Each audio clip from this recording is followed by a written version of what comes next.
که چېرته د یو انسان په دې ځای کې د هغه دواړه لاس ضایع شوي، دې انسان له به تاسو بلډ پریشر څنګه چیک کوئ؟ آیا د دې انسان بلډ پریشر چیک کیږي که نه؟ ګوره زموږ په وجود کې زموږ په باډۍ کې مختلف د پلس سایډز دي، کوم ته چې نبض ویلی کېږي، د کوم ځای نه چې موږ پلس چیک کوو.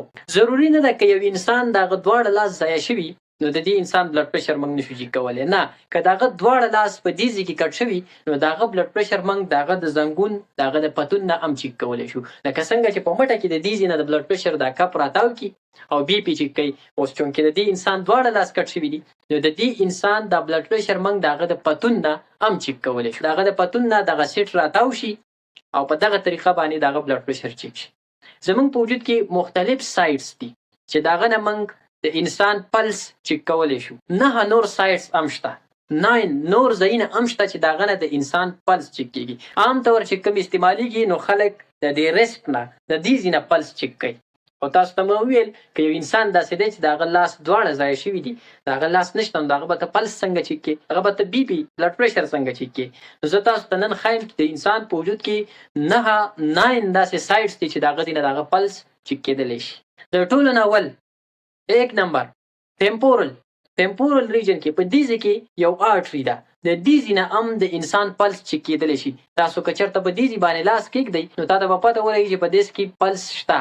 یو آرټري شته دی چې د هغه نه معلومات کېدلی شي، د هغه ځای نه میجرمنټ کېدلی شي. نو دا اولنی سایډ شو. دویم دی کیروټیډ آرټري. کیروټیډ آرټري زموږ دلته د دې څټ او د مرۍ سره دی، د دې ځای نه هم پلس چیک کېدلی شي. تاسو که دلته لاس کېږدئ نو تاسو ته به ښکاره پته ولګي چې د دې ځای نه پلس چیک کېدلی شي. دې ته ویلی کېږي کیروټیډ آرټري. نو دا د پلس چیک کولو لپاره دویم سایډ دی. دریم سایډ اپیکل. په دې ریجن کې هم یو آرټري شته دی، د دې ځای نه هم موږ خپل پلس چیک کولی شو. دا دریم سایډ شو د پلس. څلورم سایډ هغه ته ویلی کېږي بریکیل. په دې ځای کې یو آرټري موجود ده، هغه ته ویلی کېږي بریکیل آرټري. نو د دې بریکیل آرټري نه هم د انسان پلس چیک کېدلی شي. دا زموږ څلورم سایډ دی د پلس میجرمنټ لپاره.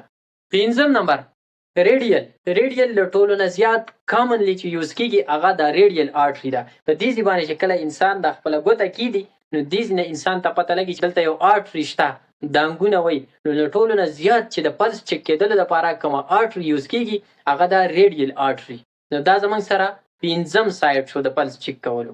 6 نمبر فیمورل آرټري، کوم چې په ګروین ریجن کې په انګواینل ریجن کې ده، مغانې سره نږدې په مغانه کې دلته هم یو آرټري موجود ده او دغه ته ویلی کېږي فیمورل آرټري. د دې ځای نه هم د انسان پلس چیک کېدلی شي، د پلس میجرمنټ کېدلی شي. دا 6م سایډ دی.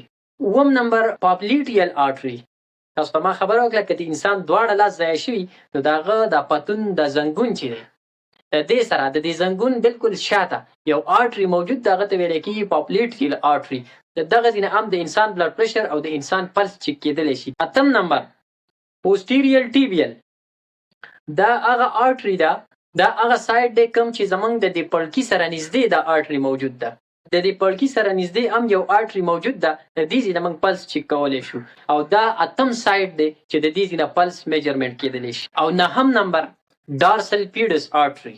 ډارسل پیډس زموږ د دې خپې د پاسه یو آرټري موجود ده، د هغه ځای نه هم موږ خپل پلس چیک کولی شو. نو زموږ په وجود کې 9 سایډز دي، 9 سایډز دي چې د هغه ځای نه موږ د پلس میجرمنټ کولی شو. نو ضروري نه ده که د یو انسان دواړه لاس ضایع شوي یعنې د دې په بلډ پریشر نه چیک کېږي، بیا هم د دې انسان بلډ پریشر چیک کېدلی شي. تاسو ته ما خبره وکړه 9 سایډز دي زموږ په باډۍ کې چې د هغه ځای نه پلس چیک کېدلی شي.